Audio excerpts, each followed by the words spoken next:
ada konsep. Ini kan banyak orang mewakafkan tanah kuburan. Bagaimana untuk ke depan itu menjadi produktif? Di atasnya dihotelin, bawahnya gitu ya, kuburan. Bisa ya. Ya ini kan baru nama ide-ide. Ya kan ide-ide kan kalau dalam muamalah namanya. Kontennya takut Mas. Misal kan ini namanya gitu kan. Ide orang yang kreatif itu apa? How to become impossible to possible. Sesuatu yang nggak mungkin jadi mungkin. Great new and different. Buat sesuatu yang ubah kuburan itu tidak menjadi Seram ya? seram. Nah itu dia konsepnya itu. Jadi tidak seram. Ya kan wisata religi. Nah kan. Nah kalau masjid yang ada di contohnya di dulu Kramat Tunggak Jakarta Utara itu kan awalnya kan tempat ini ya, itu merubah jadi apa namanya maksiat menjadi mencium sejadah karena ada masjid. Nah konsepnya dia itu dibangun hotel. Dibangun hotel itu pendapatannya buat operasional masjid. Ini yang menarik yang perlu digagas juga. Yang sebetulnya kalau memang tadi dilakukan tadi bukan hanya zakat infak sedekah, wakaf tadi dilakukan, wah luar biasa sekali. Nah apalagi sekarang teman-teman lembaga zakat yatim kan lagi membidik wakaf itu. Wakaf karena wakaf lebih banyak, walaupun potensinya ada berapa Mas 3 triliun ya. Kalau wakaf, kalau zakat infak sedekah itu 217 triliun. Itu menurut catatan Bajnas dan Fakultas Ekonomi, ya kan, IPB, manajemen. Oke, ini yang Mas Jen, saya potong dulu. Baik. Mas Jen ini dewan syariah saya. Jadi pemikirannya sama beliau insya Allah sejalan Mas Hari. Jadi diskusikan saja. kalau nggak sejalan berarti yang baru bagus. Iya. Kemudian Mas Tas ini nanti soal konsultasi dan pendampingan monggo diskusikan aja. Mas Rian ini jadi yang ngelaksanain. Sampaikan lagi ke beliau. Saya mohon izin pamit ini buat ininya. salam Tapi sama saya berharap IRC bisa kerjasama sama Lasi Jateng nih Mas. Ya itu jangka pendek atau jangka panjang monggo.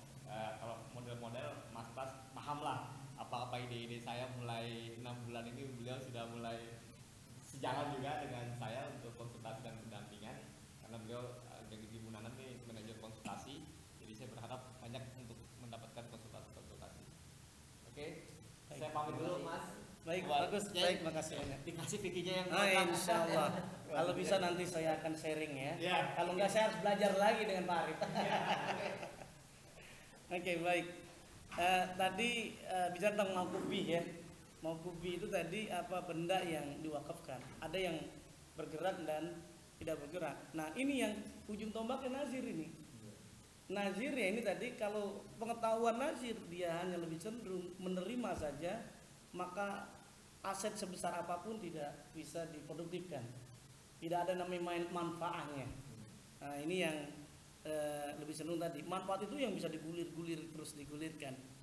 Nah ini yang nazir yang amanah yang diharapkan tadi ada syarat-syaratnya. Nah kemudian mauquf alaih penerima wakaf dari tempat wakaf dan sebagainya. Ini yang bisa dilihat nih dasar syar'inya.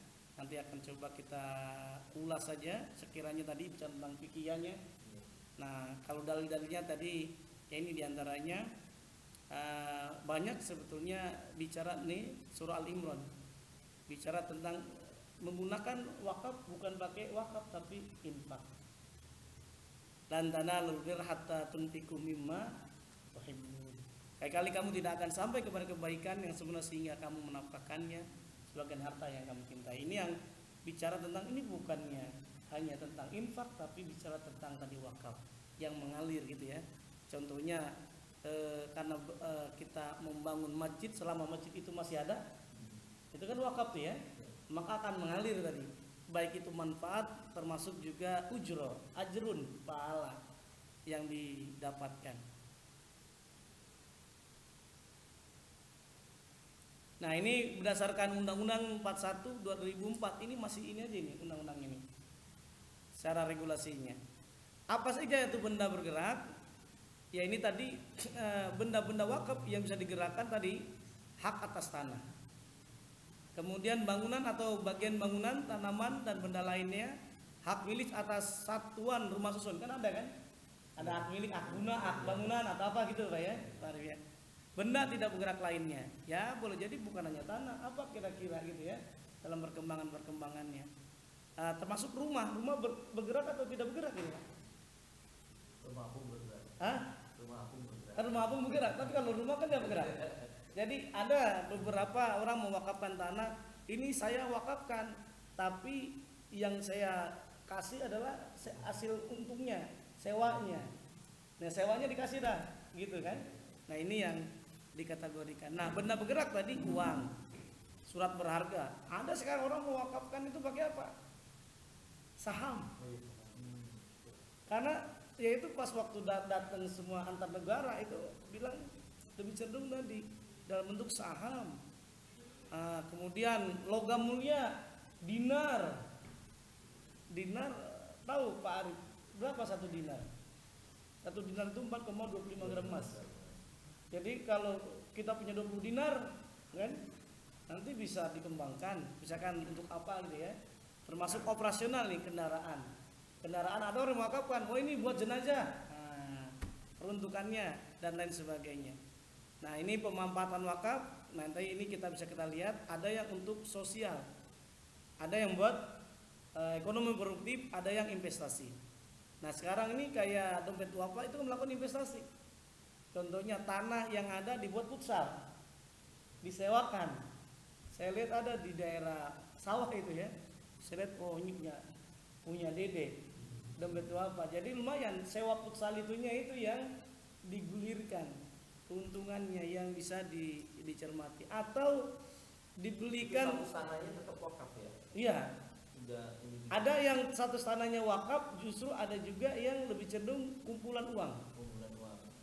Kumpulan uang dia belikan atau dia sewakan, gitu kan nanti hasilnya itu yang bisa dikembangkan. Nah, ala kuliah ada juga yang bentuk investasi nih. Investasi dalam bentuk apa? Properti. Properti kan keuntungannya lumayan Mas Pras. Ini sekedar informasi nih. Ada saya punya kawan dia cerita dia punya murid itu apa namanya karena dia kaya raya dia menikah lagi. Karena menikah lagi itu awalnya dia beli. Karena ingin menikah. Ya? Iya. Tanah karena kaya. Jadi kan beda. Kalau ujian manusia itu yang pertama ini gara-gara Mas Pras nih jadinya kemana-mana ini. Jadi karena berdua bertiga kan gitu ya. Jadi begini, ujian perempuan itu saat suami nggak punya uang, itu ujian yang terberat. Apakah dia setia atau tidak? Ujian yang terberat laki-laki saat dia memiliki segalanya, ingin nambah. Nah ini termasuk dalam kita. Tapi bukan berarti dia setia sama yang pertama. Nah bukan setiap tikungan Anda soalnya. Nah ini yang saya sampaikan, ini properti itu akan naik. Jadi dia awalnya beli 2 miliar. 2 miliar buat apa? Buat istri mudanya. Karena uangnya ada. Kemudian bukan hanya 2 miliar itu dibeli rumah. Apalagi dia memberikan per bulan insentifnya 25 juta. Tapi namanya dalam usia pernikahan, harapan istrinya itu punya anak. Tapi 2 tahun gak punya anak. Gugat cerai itu istrinya. Nah, gugat cerai, akhirnya apa? Semestinya kan suami kesel ya, marah. Itu suaminya nggak marah-marah, justru gembira, jinak-jinakan. Pasti tanya apa sebabnya? Karena harga jual rumah, karena udah cerai kan dijual rumah. Awalnya 2 miliar jadi 4 miliar. Nah, perkara dia ngasih 25 juta per orang, per bulan, selama 2 tahun berarti berapa? 25 juta dikali 10 bulan aja 25 juta. Setahun 30 juta, berarti ya kan gitu ya? 300 juta. Berarti 2 tahun 600 juta enteng lah. Kan 2 miliar untungannya dikurangi 600 juta masih ada saldo 1,4 miliar. Dia datang ke bini tuanya. Maafin ayah. Ayah nggak ngasih tahu bahwa beberapa tahun yang lalu, bulan yang lalu, ya kan? Ayah nikah, ini keuntungannya 1,4 miliar. Jadi maksudnya ini motivasi. Bukan, saya ingin sampaikan sebetulnya pesannya bukan yang itu. Pesannya bahwa tadi properti akan naik terus gitu ya. Tentu termasuk investasi. Kayak Elang Gumilang itu Mas Pras dia awalnya modal 100 juta, 200 juta.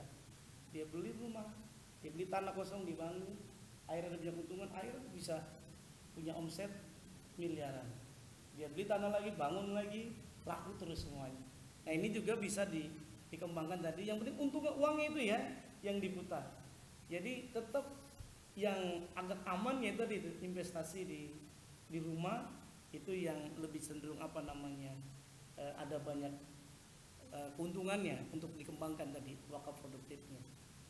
Kalau yang tadi pertanyaan satu tanah wakaf kemudian dijual, Kalau yang dijual itu sebetulnya sudah ada di apa namanya nomor 41 tahun 2004 itu. Yang boleh dialih. Nah, yang dialihkan itu apa? Saya sepertinya sudah masukkan di belakang. Sudah ada belumnya atau saya udah hapus? Oh ini bukan yang ini.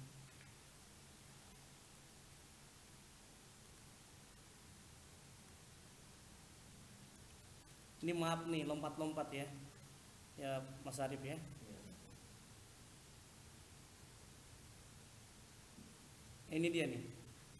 Ini ada sebab-sebabnya. Barang yang diwakafkan dan menggantikannya boleh jadi misalkan masjid, gitu kan? Ada orang beli karpet, ya kan udah diwakafin gitu ya. Iya. Ini tiba-tiba diganti karpet baru, terus ini kemanain? Ya dijual tapi ditambahin, tetap dia kan tetap ngalir gitu kan modelnya. Nah ini yang bisa dilihat. Nah kalau masjid dibangunin masjid terus masjidnya udah ambruk rusak. Ya tadi kalau misalkan masjidnya nanti takut mencelakakan ambruk semuanya, ya gitu kan. Nah ini Tapi ya. pahala wakafnya dia tetap dapat kan. Ya, ya contoh tadi barang-barangnya dijual. Ya nggak saya keceknya dijual. Nah kan dibeliin semen lagi tetap ada, tetap melekat. Tapi dari wakaf orang lain lagi